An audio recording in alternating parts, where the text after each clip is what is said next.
YSR Congress party సంస్థాగత వ్యవస్థను మరింత బలోపేతం చేయడంతో పాటు కార్యకర్తలకు పార్టీ సమాచారాన్ని నేరుగా చేరవేయాలనే లక్ష్యంతో రూపొందించిన జగన్ 2.0 సూపర్ యాప్ను ఎమ్మెల్యే పెద్దిరెడ్డి రామచంద్రారెడ్డి ప్రారంభించారు.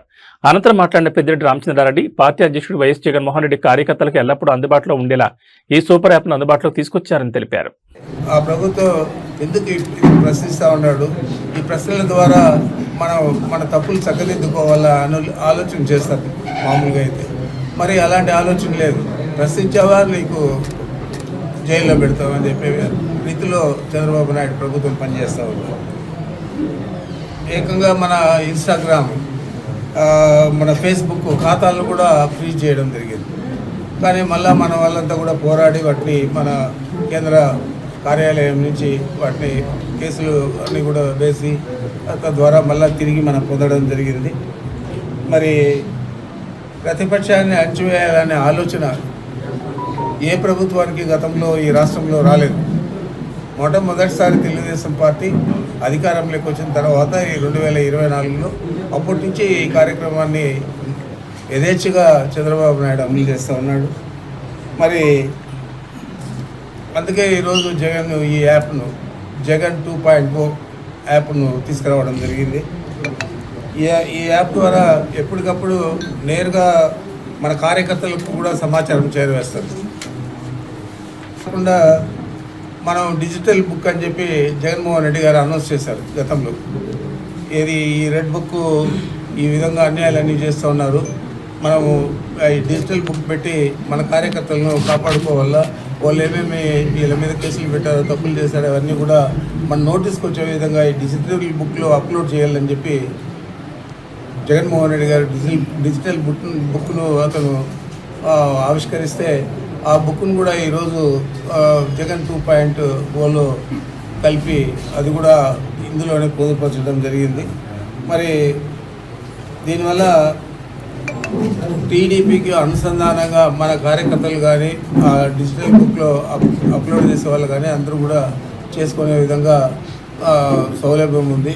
అదేవిధంగా ఇది ప్రధానంగా ఎందుకంటే మన కార్యకర్తలను వేధించే తెలుగుదేశం పార్టీ కార్యకర్తలు, నాయకులు, వారికి సహకరించే పోలీసు వ్యవస్థ, పోలీసులు అయితే చాలామంది కిరాతకంగా వ్యవహరిస్తూ ఉన్నారు.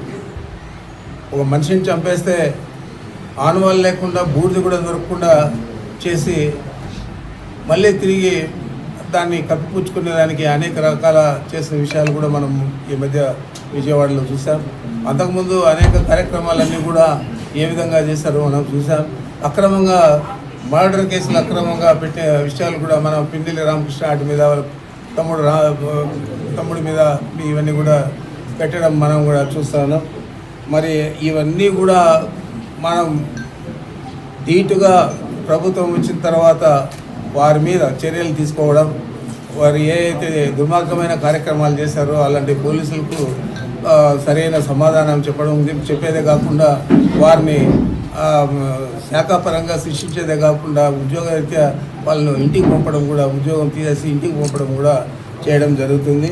మన కార్యకర్తలే కాదు, మన పార్టీ నాయకులే కాదు, సామాన్య ప్రజలు కూడా ఈ జగన్ 2.0 యాప్ను డౌన్లోడ్ చేసుకొని మీకు ఏ సమస్య ఉన్నా కానీ దీంట్లో అప్లోడ్ చేయండి. సరైన సమయంలో జగన్మోహన్ రెడ్డి గారు స్పందించేదే కాకుండా మనం ఏ విధంగా దీన్ని అధికారికంగా ప్రభుత్వం వచ్చిన తర్వాత చర్యలు తీసుకొని వారిని శిక్షించేదే కాకుండా వారికి తగిన సమాధానం కూడా చెప్పే విధంగా ఈ జగన్ 2.0 యాప్ పనిచేస్తుందని చెప్పి మీ అందరికీ తెలియజేస్తూ ఉంటారు. తప్పకుండా అందరూ కూడా బాగా ఇప్పుడైతే చాలా యాక్టివ్గా ఉన్నారు మన సోషల్ మీడియా కార్యకర్తలందరూ కూడా. వారందరికీ నేను విన్నపం చేయడం ఏంటంటే, మీరు తప్పకుండా ఈ జగన్ 2.0 బుక్ యాప్ను వాడుకోండి. దాంట్లో డిజిటల్ బుక్ ఆప్షన్ కూడా ఉంది. ఆ డిజిటల్ బుక్లో కూడా ఏదైనా అక్రమాలు జరిగినవన్నీ కూడా నమోదు చేయండి. తప్పకుండా మన ప్రభుత్వం లేదా మన నాయకుడు లేదా మన పార్టీ దీని మీద స్పందిస్తుంది, తగిన విధంగా వారికి బుద్ధి చెప్తుంది అని చెప్పి మీకు మనవి చేస్తూ ఉన్నాను. గౌరవం ఉన్న